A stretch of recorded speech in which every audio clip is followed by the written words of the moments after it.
La historia de Roma es la historia de la ciudad como entidad urbana y la historia de los estados e instituciones de los cuales ha sido capital o sede a lo largo del tiempo. Se puede dividir en prehistoria, Roma antigua, Roma medieval, Roma moderna y contemporánea, o bien en Roma antigua, Roma pontificia y Roma italiana contemporánea. El periodo más fecundo de la historia de Roma en términos políticos, económicos, sociales y culturales fue su desarrollo en la antigüedad.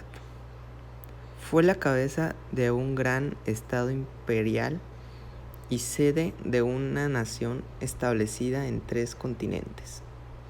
En su momento de mayor desarrollo, el imperio creado por Roma alcanzó los 3,5 millones de kilómetros cuadrados y unos 70 millones de habitantes. Entre ciudadanos y no ciudadanos, Roma fue y sigue siendo una de las ciudades más importantes de la historia.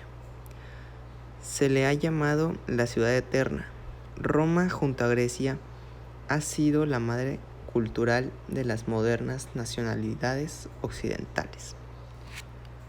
La historia posterior de Roma, sea en la Edad Media y en las épocas sucesivas, presenta un carácter más bien comunal, localista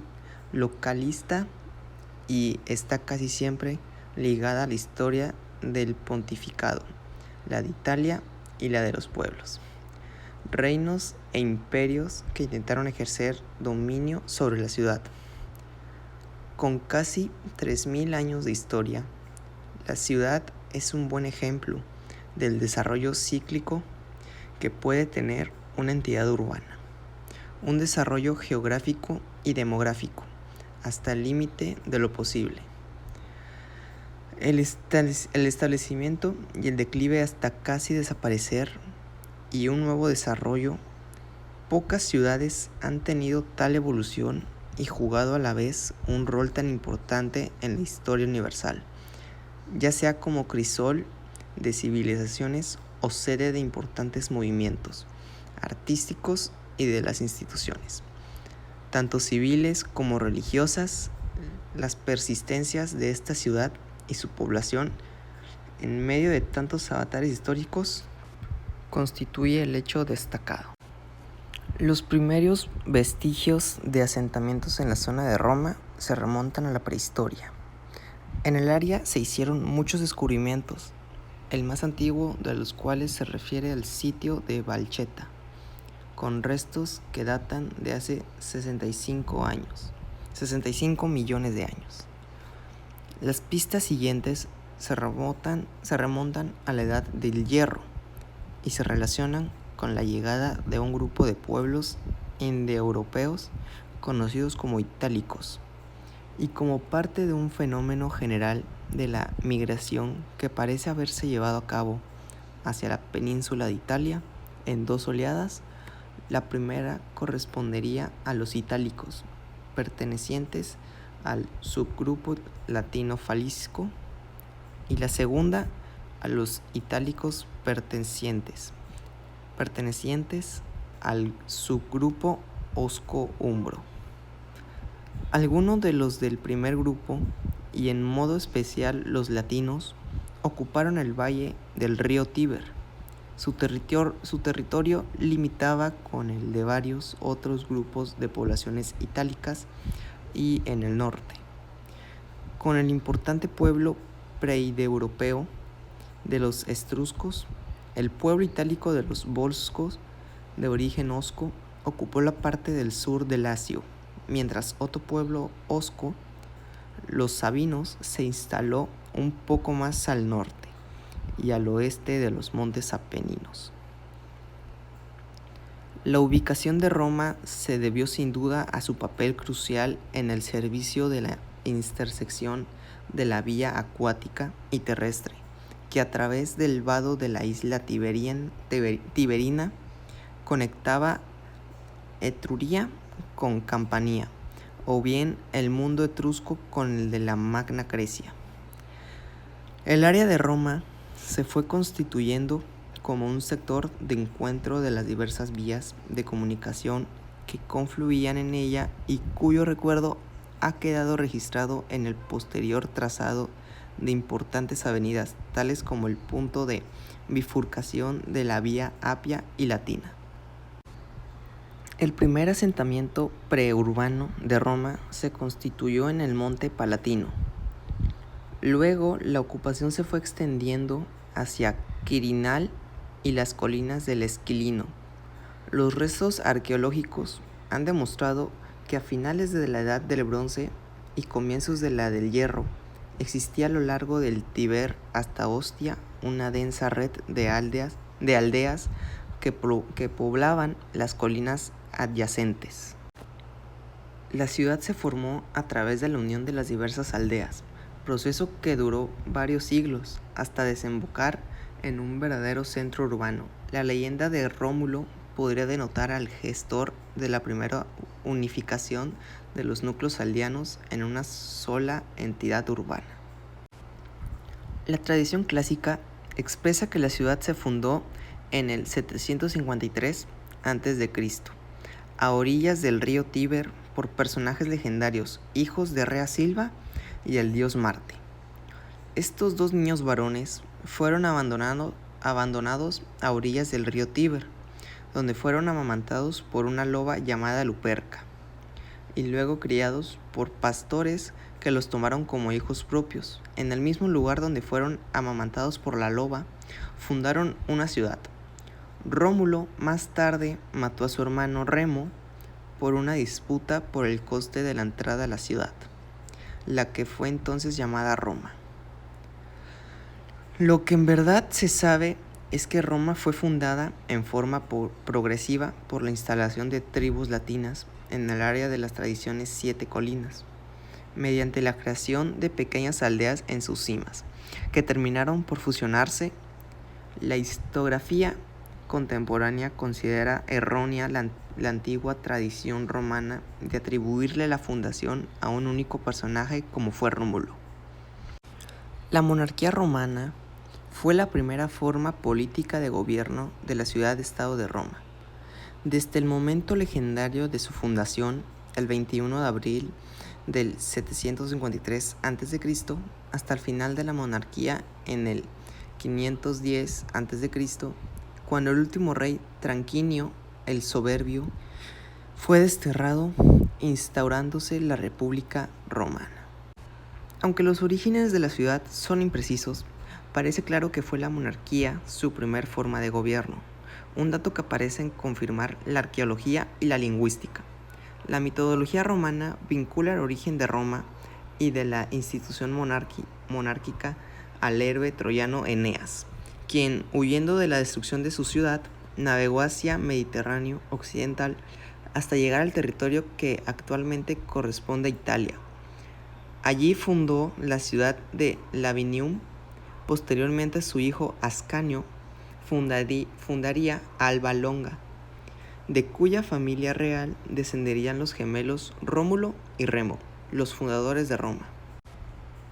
Después de ser fundada por las tribus latinas de la región, la ciudad fue conquistada por otro pueblo itálico más avanzado, los etruscos. Este pueblo imprimió a Roma un sello cultural indeleble e hizo crecer a la ciudad. Los etruscos legaron a los romanos sus conocimientos de ingeniería, su arte y el uso del alfabeto. En esta época Roma fue gobernada por una serie de reyes de esta nacionalidad, siendo el más notable de ellos Servio Tulio.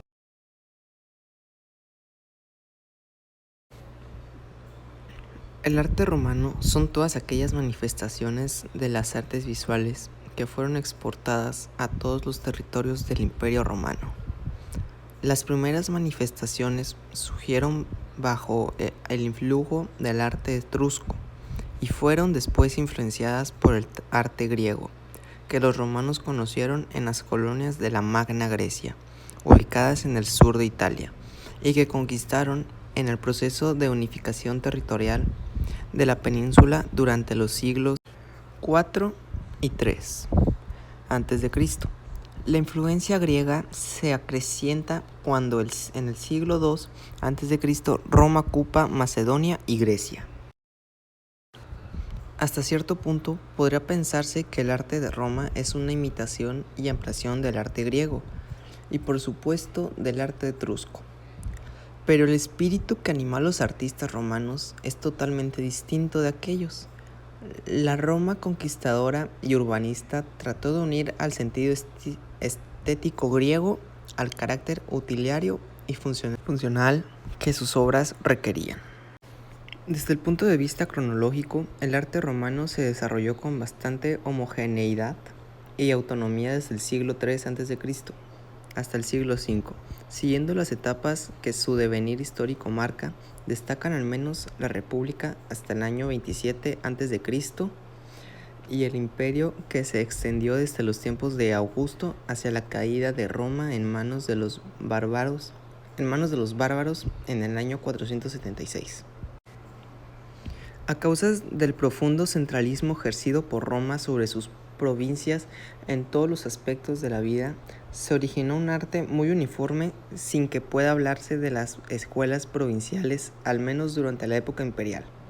No obstante, dada la amplitud del imperio y su constitución en diferentes momentos, no existe una contemporaneidad cronológica, pues en las zonas orientales, donde el arte helenístico está más consolidado, sus formas artísticas están mucho más evolucionadas que en las provincias occidentales más tardíamente incorporadas a la cultura romana. La gastronomía romana cambió a través de la larga duración de su antigua civilización. Sus hábitos se vieron influenciados por la cultura griega, los cambios políticos de monarquía a república y de ahí a imperio, y la enorme expansión de este último que trajo muchos hábitos culinarios nuevos y técnicas de cocina de las provincias. Al principio, las diferencias entre las clases sociales no eran tan significativas, pero la distancia entre ellas creció junto con el imperio. Tradicionalmente en las mañanas se servía un desayuno, el ientaculum, a mediodía un pequeño almuerzo y al atardecer la comida principal del día, la cena. Debido a la influencia de los hábitos griegos y el aumento de la importación y consumo de alimentos foráneos, la cena aumentó su tamaño y diversidad. Fue consumida después de mediodía. La verspena, una cena ligera al atardecer, fue abandonada. Un segundo desayuno se introdujo al mediodía. La hipotrima era una comida destacada en la antigua Roma. Se elaboraba en un mortero y tenía como base el queso fresco mezclado con hierbas aromáticas y frutos secos. Ingredientes: 100 gramos de queso fresco, 2 cucharadas de café de miel, 1/10 de litro de vinagre o garum, 5 décimas de litro de aceite de oliva, 1/10 de litro de vino blanco seco, 1/10 de litro de defructum, 2 pizcas de pimienta molida, 1 cucharada de apio seco, 3 cucharadas de menta seca, 2 cucharadas de piñones y 1.5 cucharadas de pasas y una docena de tadiles. Clasifique y lave las ensaladas con cuidado, escúrralas bien y ahora prepararemos la salsa. Machaque los elementos sabrosos, apio y menta.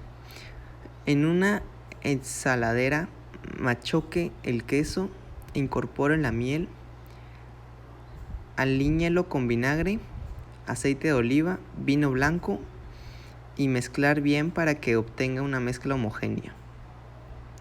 Agregue la pimienta molida y los elementos sabrosos. Revisa el condimento. Organiza las ensaladas, sazonar con la salsa y adorne con los piñones de las pasas. La antigua Roma fue tanto la ciudad de Roma como el estado que fundó la antigüedad. La civilización romana, de origen latino, se formó a partir de la agrupación de varios pueblos de la Italia central.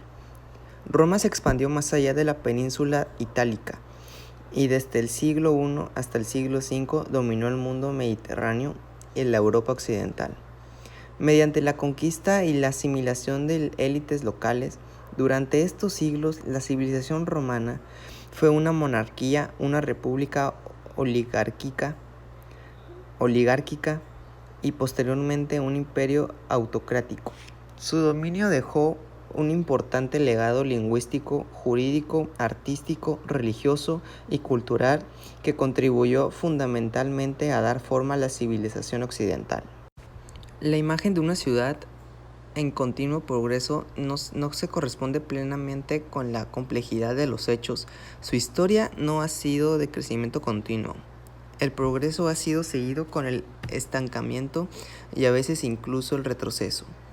Sin embargo, los romanos lograron resolver las dificultades internas nacidas de la conquista bajo la República, transformando sus instituciones republicanas. El establecimiento del imperio marcó el inicio de un periodo en el que la conquista romana alcanzó los límites del mundo conocido en aquel tiempo. A partir del siglo III, el mundo romano sufrió las grandes invasiones de los bárbaros del norte de Europa y Asia. Para resistirse a ellos, el imperio tuvo que crear una nueva estructura burocrática y militar. Este periodo coincidió con el establecimiento del cristianismo como religión del Estado y la división del imperio en una mitad occidental y oriental. Para los romanos, la religión era, ante todo, el temor a lo sobrenatural. En Roma, la religión tenía dos vertientes, una pública, el culto estatal, y otra privada, el culto de los lares familiares. Como en Grecia, la religión no era un asunto de religiosidad personal, más bien tenía un carácter contractual. Se honraba a los dioses a cambio de su protección. En principio carecían de imágenes, templos y doctrinas, aunque se instituyeron ritos para atraer el favor de los dioses. El panteón romano se creó influido por el griego y el etrusco. Los dioses son casi lo mismo. Aunque cambie de nombre, el culto a los muertos llevó a deificar a los reyes y más tarde a los emperadores. Para comprender la religión romana, es importante entender que para ellos no implica la asunción de una filosofía, una moral y un programa de vida, sino la participación en los ritos. El hombre religioso era el que participaba en el rito. De esta manera se explica que en Roma se asentasen todas las religiones del imperio, ya que no modificaban las creencias individuales, sino que permitían participar en sus celebraciones.